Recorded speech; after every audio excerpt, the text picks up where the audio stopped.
Hi, welcome to Sentence Pattern 2, or More Fun with Semicolons. This is what we're going to do today. We're going to figure out what makes pattern number 2, find out that sometimes taking things out is actually a way to add some style and zip to your writing. We're going to look at some ways to combine sentences using Sentence Pattern 2, and of course, as always, we'll practice. First of all, I want you this time to kind of figure out what is sentence pattern 2. So I'll show you an example. Pope Francis kisses a lot of babies. Hillary Clinton, a lot of rich Democrats. Now, take a close look at this sentence. You see that the first part is a complete sentence. Pope Francis kisses a lot of babies. He does. Then we have Hillary Clinton. Hillary Clinton, a lot of rich Democrats. Whoa, wait a minute. There's something missing from that sentence. The thing that's missing from this second section is the verb. Essentially, what you've done is you've taken that verb right out to make this new sentence pattern. If you remember pattern 1, it's subject verb, semicolon, subject verb. You've got two sentences, one on the first side of the semicolon, the second on the other side. With pattern 2, we've got some differences. You have your subject and your verb, then a direct object or a subject complement. Worry not, we will talk about what those are. And then in the second part, essentially that comma stands for the verb. So you're using the exact same verb again, and you are taking it right out of the sentence because your reader is smart enough to know that that's the verb that should be there. So what's all this direct object business? A direct object, as I'm sure you probably know and you've learned many a time, including in any world languages that you may have taken, a direct object receives the action of the verb. The bear ate the salmon. The salmon is the direct object. It is absolutely receiving the action. A subject complement is a little bit different. It describes the subject.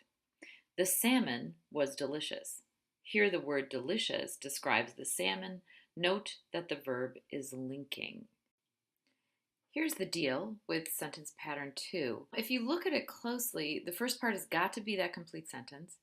And the second part is a complete sentence if you can put the exact same verb in place of the comma. You've got to watch out for parallel construction. Each part of the sentence has to match up, and then you can have some fun with this particular pattern. Here's a great example. To me, the Packers' win was a triumph. To others, a tragedy. If you look at this sentence, you can see that triumph is actually a subject complement. It comes after the linking verb was. You want to use the same linking verb was in the second part. That's exactly the part that is being replaced by the comma. To others, it was a tragedy.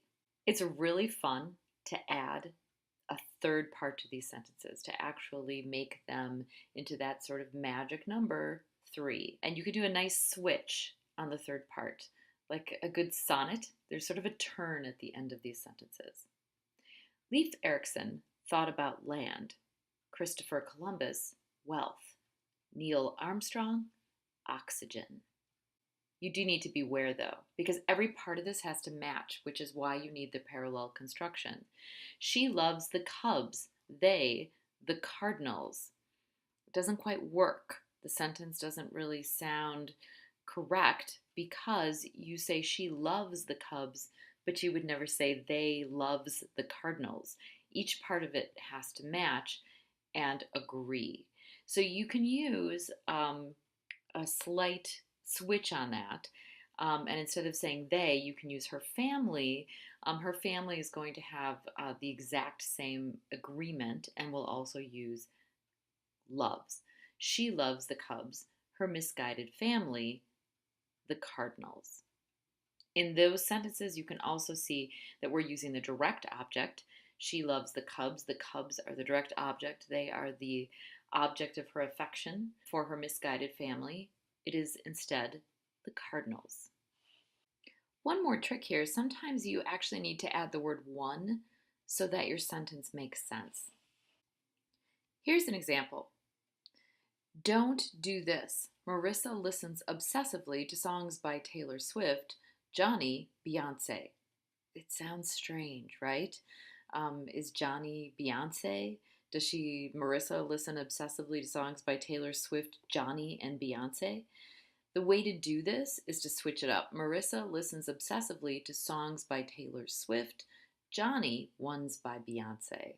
Adding that one really makes the sentence work and click together.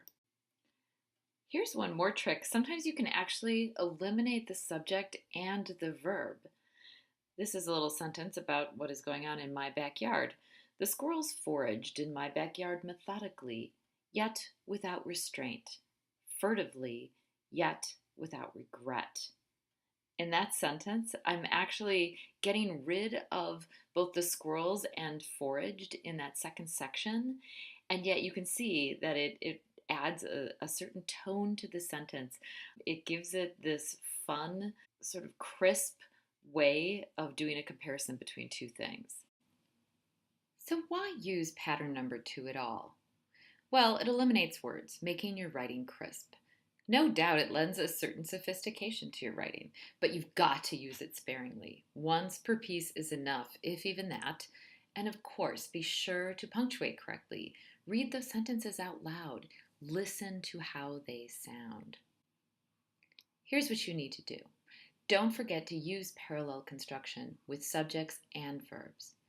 Watch out for punctuation.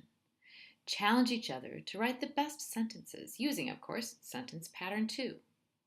But most of all, have some fun.